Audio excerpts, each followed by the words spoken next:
So the interview went on and it was just continuous hard questions from there, and I was unable to totally answer most of them. So I've had like a lot of experiences with interviews, and they sort of have helped me to become like really fast in that area, like for CV writing, for doing interviews. Like I'm really good at it because I've done like a lot. Like you have to do a lot and fail at them so that you can become perfect. Like you really have to do a lot.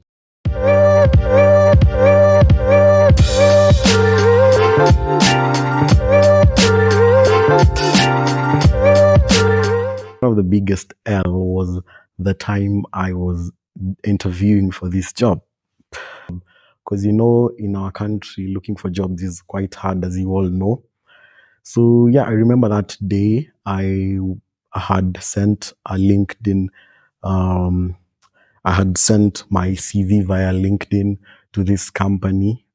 So nowadays, people usually use LinkedIn. No one usually just sends their CV anyhowly. So I sent my CV through LinkedIn. So one of the secrets of LinkedIn is when you're sending a job application, you have to send it. You have to send it early enough, because I remember on that day, they had just posted the job offer. It was for a web developer role, and I applied it in seconds because I have in my LinkedIn. I have set alerts. So LinkedIn has this feature where you can set alerts for specific jobs. So when someone posts a job for an alert you've set, an alert is sent to you, literally a notification, then you apply it quickly. So that's what I did. And within minutes, the recruiter had contacted me and was like, "We have seen your resume. You're quite impressive." Of course, my LinkedIn was impressive at that time. So the guy was like, "Yeah, the LinkedIn profile is quite impressive. Your resume stands out. So we have decided to call you for an interview tomorrow morning." And he asked me, "Are you available?" Of course, I was unemployed and available. So I told him that, yeah, I'm available for tomorrow's interview.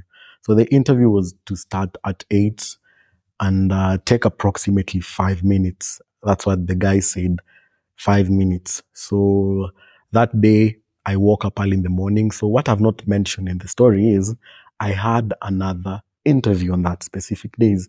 So it's for a big telecommunication company, so I want to mention it. But of course, you know it. I don't want to get in trouble. So I had also that interview as well for the other telecommunication company. And the other one was starting at 12 for the telecommunication company. And this one was starting at 8 a.m. So, because this other one was a small company, the first one, I was like, this one I'm just going for the sake, just to prepare myself for the second interview. Because the guys who know me, I've always wanted to work for this telecommunication company. So I woke up early in the morning, was in their office. This other company, funny thing, they're almost in similar places. So their office is in Westlands. So I was there early in the morning at 7:30, and the interview was starting at 8. So one secret about an interview, yeah, always get early. It helps one way or the other, but it sure didn't help me at that time. So I got early, interacted with some of the staff. So I was feeling kind of cool, chilled, relaxed. The staff were great in that office. So one thing that I noted was that day I was wearing official wear. And in most companies nowadays, mostly for tech, people just wear casual. So guys were wearing sneakers, polo shirts, jeans, and it was on, I can't remember the day, but it wasn't on a Friday, because other corporate offices, you can do that on a Friday. It was on a freaking, working day, and people were wearing casual. So one thing is I was overdressed for the day because I had worn this official shirt, khaki pants, official leather shoes. I was literally overdressed for that day. So we waited I was the first one to get there. No one else had arrived at that time.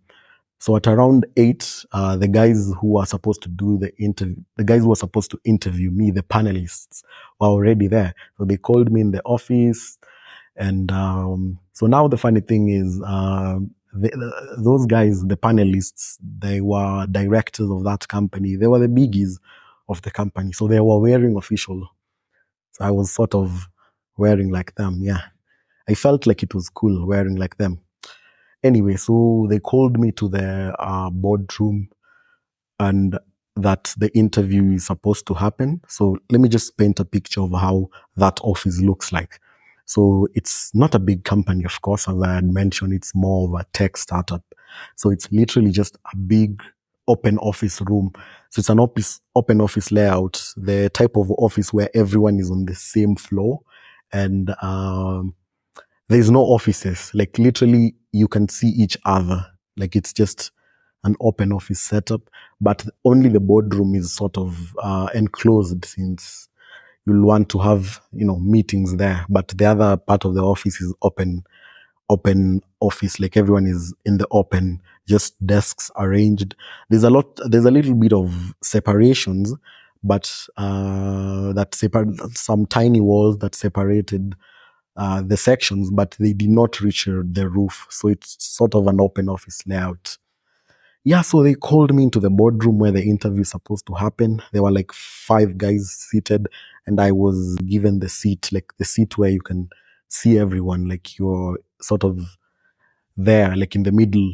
The other ones are on the sides.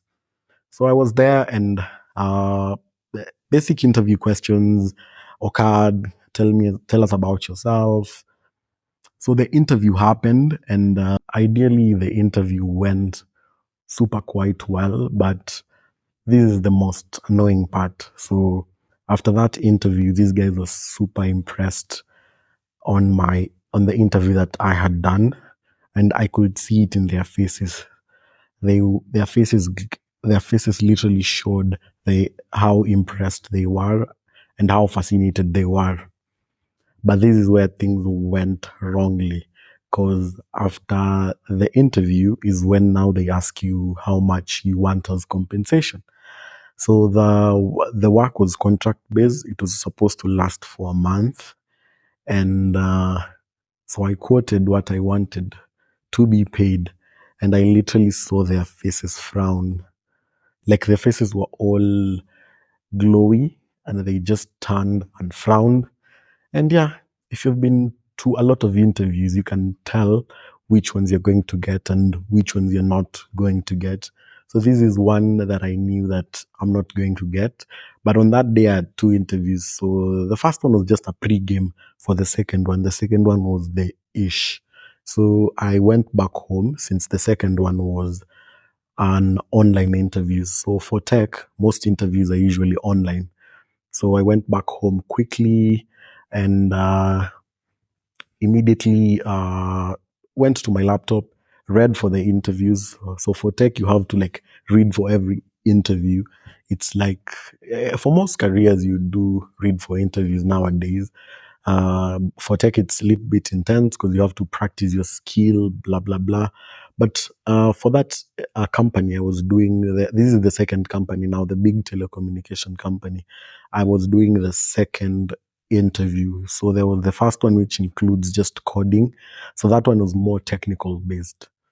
The second one is just having a conversation with the staff, mostly the guys who are in IT on that particular company. So you're just meeting the IT lead, and these are the guys who have positions, and you're talking to them. It's just a conversation, a technical conversation, more of a nerdy technical conversation with them.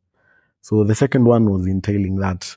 Then the third one, I didn't reach the third one. So the third one usually entails having just a talk with the HR. So that one is quite easy, since it's just basics.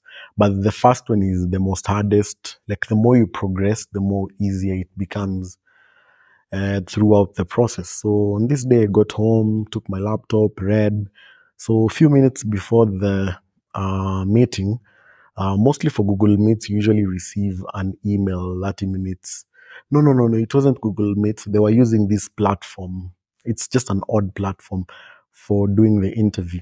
So they had sent me the meeting link. I clicked on it and nothing opened. So the system they were using had an error. So I had to email back the HR and ask them, like, this is now for the second company. I think I've mentioned that. So I had to email the HR and asked the dude, like, if the interview is still on or not. The guy took almost an hour. I was frustrated, pissed off, of course.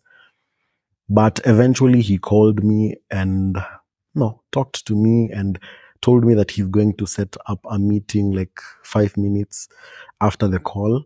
So I waited a few minutes after the call, didn't even reach 5 minutes. He sent an email containing now a Google Meets link. So I joined I quickly joined the interview. So it was supposed to be a technical talk, just a free technical talk. So of course I joined the interviews. There were three guys. Two of them were Jamas, one of them was female. This female never spoke. One noticeable thing is she never spoke throughout the interview. I think she spoke towards the last part, and it was just a little bit of talking, and that's it. So these two Jamas were the predominant guys. So first thing I did, I entered the meeting, and the guy asked me to switch on my camera and microphone. And I'm not sure if he was aware I'm not the one who delayed for the meeting, but it was the HR who delayed to send the link. So the first thing he says is, we have been waiting for you for almost an hour, and you have delayed. And I was like, hold up. No, I didn't delay. It was your HR. Of course, I didn't say it that softly. I said, it's your system which has a problem now. I waited for a long time, and your HR is sending me the email 1 hour later. So the guy was probably offended by that. That's when the Swara started for the interview, for that big telecommunication interview. That's when the second Swara started. So, of course, he asked a question. This is the second time things went wrong. So he asked a question and he phrased it wrongly. So, of course, if it's a technical question and it's phrased wrongly, you cannot answer it back, since the answer will be affected by the questions. The fact that the question is wrong, you need to rephrase it. So this is what I did. I excused myself and I rephrased the question for him and also the answer. So the guy got frustrated because I did that. This is the second time I was frustrating these guys. Like in the book, 48 Laws of Power, there's usually this thing, this law: do not outshine the master. I think it's law number 1, do not outshine the master. So what I did was typically outshining the master, and he was pissed. The next thing I had was, that I can remember, was we did like a few questions, and he felt like these questions were easy. So he told me to wait a minute. He's pulling off some questions. So I had typing on his keyboard. Then he pulls off this long question that he himself cannot even read. So he sent it on the chat. So for Google Meets, there's usually like a chat segment where you can message someone while you're having a meeting. So this guy sends a long, lengthy question. And I start reading it because it's an interview. You cannot read it quietly. You have to read it loudly. Because if you're doing an interview, you cannot afford to keep quiet. You have to keep the conversation going on. So I read it the first time, I don't understand anything. I repeat the same process the second time to try and understand something, a little bit of something. I don't understand something. And I wanted to read for the third time, but I discovered that this question was extremely hard. My assumption was, I don't know if he had planned that question, but my assumption was like the first few moments weren't that good between the two of us. So he decided to pull off. Again, I'm not sure. So he decided to pull off like a really hard question that anyone will just find it hard. So I And I tried my best. I remember using these exact words. I'm going to try and answer this question in the most interesting way as much as possible. So I used my, just an interest stories a jabber, basically, just making, just I was literally just talking about the question in an interesting way since I didn't know of the answer. So the interview went on and it was just continuous hard questions from there, and I was unable to totally answer most of them. So I just like literally was saying pass, pass, pass. So the guy asks me a question, I say pass, and the interview was over in like an hour. It was lengthy, it was tiresome, it was kind of boring. So the interview ended after an hour. So at the end of this interview, remember me mentioning this chick. So this chick comes in at the end of the interview, speaks so well, and closes the interview, and the interview ends. So those were like that interview was one of those interviews that I knew that I'm not getting the job. So those are two interviews that happened, and I can't really forget that day because it was a frustrating day because I was quite hopeful that I'll get either the two, but I ended up getting none. Yeah, so I've had like a lot of experiences with interviews, and they sort of have helped me to become like really fast in that area, like for CV writing, for doing interviews. Like I'm really good at it because I've done like a lot. Like you have to do a lot and fail at them so that you can become perfect. Like you really have to do a lot. So the ones that I got an offer, there's this time I got an offer for a job. It was this year. That was another shitty time. So I got this other job for social media marketing. So I don't have any experience with social media marketing. I did the interview. I aced it. They they called me a few days later, told me I aced it. They were supposed to send me the contract, which they never did. And then I called them few weeks later asking for the contract. Then they said that the company is experiencing some economic struggles and they cannot afford to have another staff on board. So yeah, the year has been kind of hectic in terms of jobs. But yeah, luckily along the way, I got this interesting internship with this Nigerian law firm company. That was super amazing. Yeah, but the year has had highs and lows. Yeah, as I've talked about. So I